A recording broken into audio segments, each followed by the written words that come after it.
How are you guys doing? Today is Monday, March 29th, 2021, out here in this quarantine. I'm James Sims, and for this episode of The Elite, I'm going to do an individual profile on N'Golo Kante, who is the starting center midfielder for Chelsea, the top team, one of the two Premier clubs in London right now, and of course he was the starting center midfielder for France when they won the World Cup recently. He's one of the most important players in all of soccer. Even though he stands at a 5'6", he's incredibly strong. And if you've never seen him play, I guess the best way to describe his game is just like, if there's a team of 11 players, he's the very middle of it. Everything kind of goes through him. He's one of the best defensive midfielders in the game, amazing passer, probably one of just amazing stamina. Just there's so much to talk about how great this dude is. And I think he definitely sets himself apart from other midfielders and for the 2021 calendar year, I believe he stands out from other players in a way that I think does warrant him an elite profile. So to give a little bit of background, he's originally from France. Like I just said, he's the French center midfielder, and he would eventually get moved around. He would eventually get called up to Ligue 1 through Boulogne. He would eventually get moved to Cannes, in 2013 through about 2015, and he would eventually start playing for Cannes when they were in Ligue 2, which is the second tier league in France. And in his age 22 season, he would end up starting 36 of the 38 games with 2 goals and 2 assists. And after that season, they would finish third in Ligue 2. And in his first season with Cannes, he would help them get promoted to Ligue 1. So, of course, that's a big accomplishment, I would say. And then in his second season with Cannes, while they were in the Ligue 1, he would help them finish with 2 goals and 5 assists in the 37 games that they played as they finished 13th in Ligue 1. But, of course, in his age 23 season, he had established himself as a good enough player to get picked up by Leicester City, and Leicester City, they saw what he was doing, and he was one of the biggest reasons that they had been promoted. So of course he would help them move up. And then from Leicester City, I think his career had taken off. In 2015-2016, in N'Golo Kante's age 24 season, of course, before he got in there, he hadn't really won much with any of his other teams. So Leicester City was where he actually had to start proving himself. He started 33 of the 37 games that he would play in a season where Leicester City would finish with the best record in the Premier League for the only time in the history of the franchise since they've been in the Premier League. They've never won the Premier League. They would do so in N'Golo Kante's first season there because he was an integral part of the team. And if you're unsure that it was because of N'Golo Kante, he would go on to be named Leicester City's Player of the Year that season, and just looking at how he fared that season, he would finish with 1 goal on the year, but he had 4 assists. And considering he was a center defensive mid who helped Leicester City jump up I'm looking at Leicester City. They were 14th in the Premier League the previous season. That jumped from 14 to 1.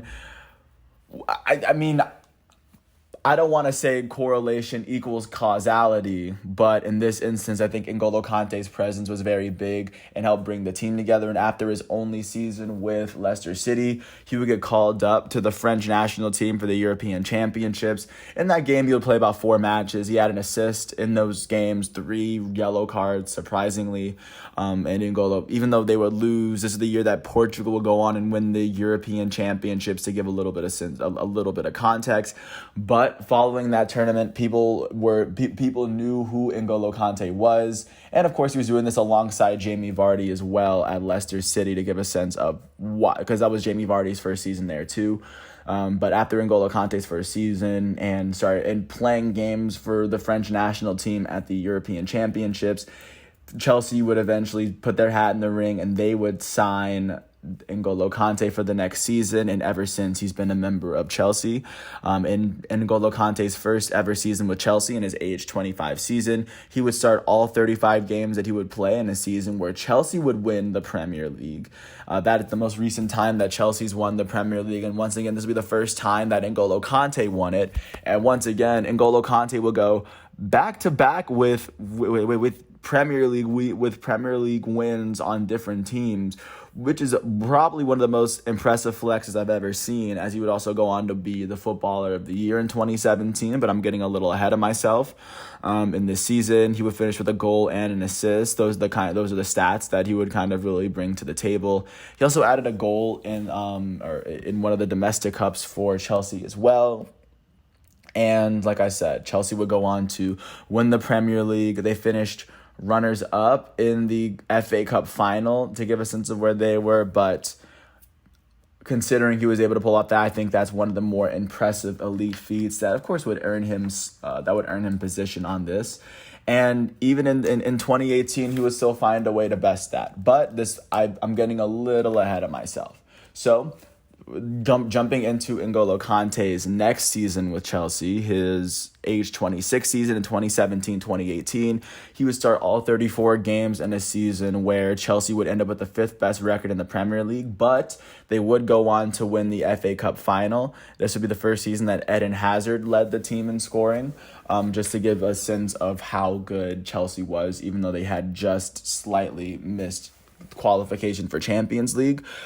Still, N'Golo Kante would be named the French Footballer of the Year in the middle of the season. And following the end of the season, he would get called up for France for the World Cup, which is another tournament in which he would prove that he was one of the that he is one of the most elite midfielders in all of soccer today.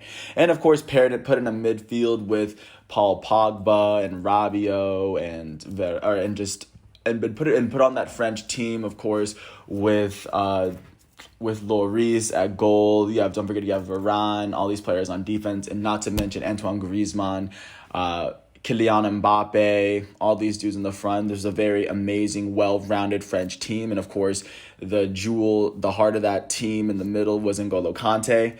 Coming into the World Cup, they would beat Australia and Peru in the group stage. They drew with Denmark. In the round of 16, they would face off against Argentina, against Messi, where they would end up winning 4-3. 2 of their goals coming from Mbappe. In the quarterfinal, they would end up beating Uruguay 2-0, where they would secure a spot in the semifinal. They would end up beating Belgium 1-0 in the semifinal to earn a spot in the final, where they would end up beating Croatia and the 2018 Ballon d'Or winner Luka Modric 4-2. And after this win, France would go on to win the World Cup. So at this point in his career, he would go over the last 3 years, in 2016, 17, 18, Pogba would go on to win the Premier League twice, and he still went on to win the World Cup. So, of course, amazing in terms of his ability to be such an integral part of a championship team. Proves that he's probably I think that would prove my point as to him being one of the most important players in soccer. Because, I mean, without him, who knows? Leicester City's definitely not winning. Chelsea's not winning. And there's a very good chance that France doesn't win the World Cup without N'Golo Kante. And ever since, I'm just going to give a little bit of what he's been doing ever since the World Cup. So going into his age 27 season in 2018-2019, he would start all 36 games for a Chelsea team that would end up finishing 3rd in the Premier League, as they finished 2 places better than they did the previous year. They would finish runners-up in the EFL Cup and in the Community Shield.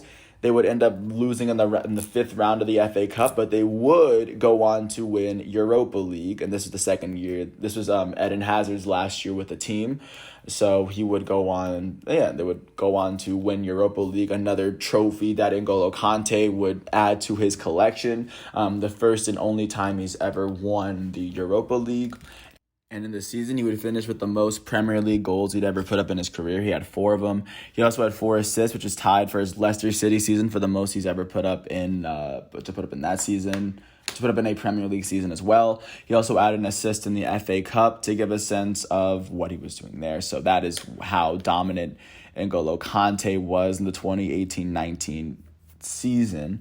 This would transition into his 2019-2020 season, which is the last full season he's played with Chelsea, in a season that was kind of cut short due to COVID, and he was kind of limited due to his injury. N'Golo Kante would start 20 of the 22 games he would play in a season where Chelsea would finish 4th in the Premier League. They finished runners-up in the FA Cup, and they would also finish runners-up in the Community Shield in the UEFA Super Cup. But that is Yeah, but Chelsea was still playing incredibly well, and N'Golo Kante in his last half season, he finished with 3 goals himself, which is the highest goal average he'd ever put up, even though he only played about 22 games.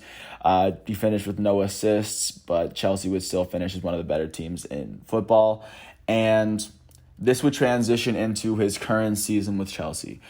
This is his age 29 season, and today he's turning 30. He's played 21 of the 25 games right now that he's playing with Chelsea right now. And looking at Chelsea, they are currently sitting 4th in the Premier League as they sit 20 points behind Man City in the table, 5 points behind 3rd place Leicester City, and 2 points ahead of 5th place West Ham, as they're barely holding on to Champions League standing at the moment. Looking at to how France is playing in the World Cup, the next game that he's going to play is for France on Wednesday, where they face off against Bosnia and Herzegovina.